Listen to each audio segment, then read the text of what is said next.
Congratulations, Sly, on Trigger Point, Part 2 this weekend. Yes, 9:30 on the ABC on Sunday, and it covers the particularly distressing case of Tyler Cassidy, the 15-year-old shot in a skate park in 2008. I think it's pretty interesting. Okay, tell us about the blue paper. Congratulations to Ken Lowe for putting it out there as a debating point. He's got a plan for the next 10 years, if you like, 2015 to 25. Really, it's for his successor. A lot of it makes sense. Some of it's a wish list. I think the idea of saying fat cops can't get promoted, I don't think that'll go. Remember, this is the organisation where the police club used to serve a lasagna the size of the Hindenburg with chips on top. So I don't think that'll fly.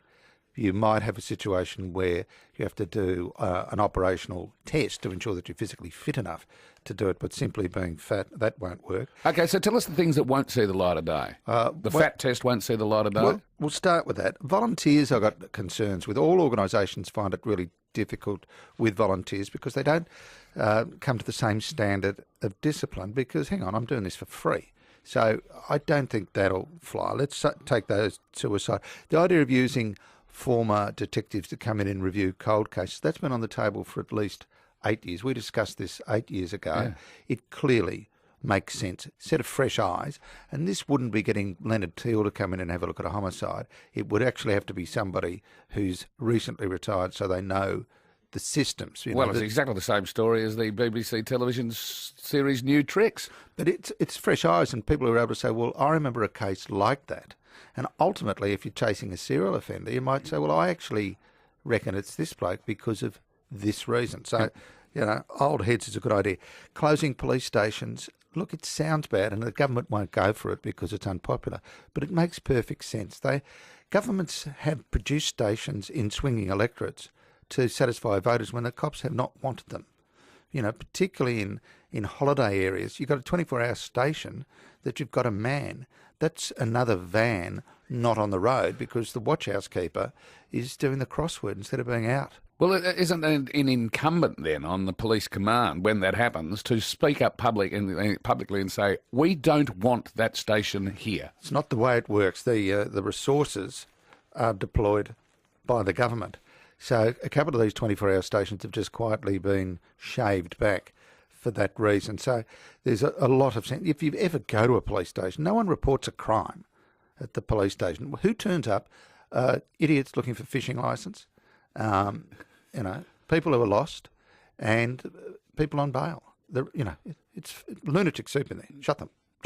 Have major hubs and have the police out and about. Then you don't have the watch house keepers. What's the difference between a police station and a major hub? Well, because instead of having 5 stations in a district, you'll have one that operates, and you also hopefully sell the other ones. It's like petrol stations. We used to have a petrol station every second corner, and now you don't, and we're not worse off for it. The idea of having outside people look after prisoners is just really sensible. To have so many police serving meals to dingbats at the back of the station. You've also got police transferring prisoners from station to station. So do what they did in England. They've given it all to G4S. It's all privatised. And in fact, G4S, they build police stations and provide the back of house service. So your cops are on the road, which is what... In other words, you're saying reserve police for police work. Yeah, exactly. And we're looking at... Let's not look at volunteers. Look at what we'd call semi-sworn. We want unsworn, which are public servants who can do the job better and cheaper. That is the back of house. And semi-sworn, who are like PSOs. So the semi-sworn would be in uniforms? Yeah, are the unsworn in uniforms? No, they're in cardigans. Not Kevlar, in cardigans.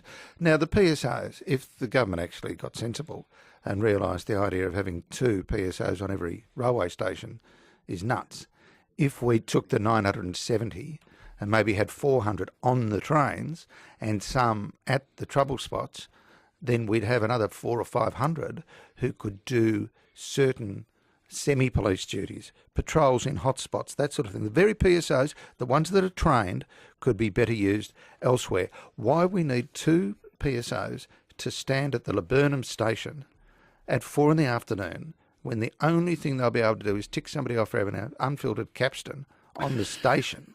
I mean, you're not going to get Ronnie Biggs there. Yeah. Now, get them on the trains. No, he was a Blackburn. Yeah, use them elsewhere. So it's about marshalling resources. It is, of course, great that the Chief Commissioner hasn't gone down the normal track of saying, we want more police. Yeah. We want more police. He's talking about using them smarter. Yeah. Right, so you compliment him. You're saying, yes, this is a lot of these are very good ideas. Who does it take to have it happen? Well, it takes the government or the opposition. And you see, you don't get votes by saying, I've just appointed 20 accountants. Hurrah. No, you want to be standing there when they come out of the academy. You want to open the police station, not close the police station. So it's going to take a lot of education to get politicians, because it is a vote winner to say, I promise 1,700 extra police. Yeah. Talking Melbourne.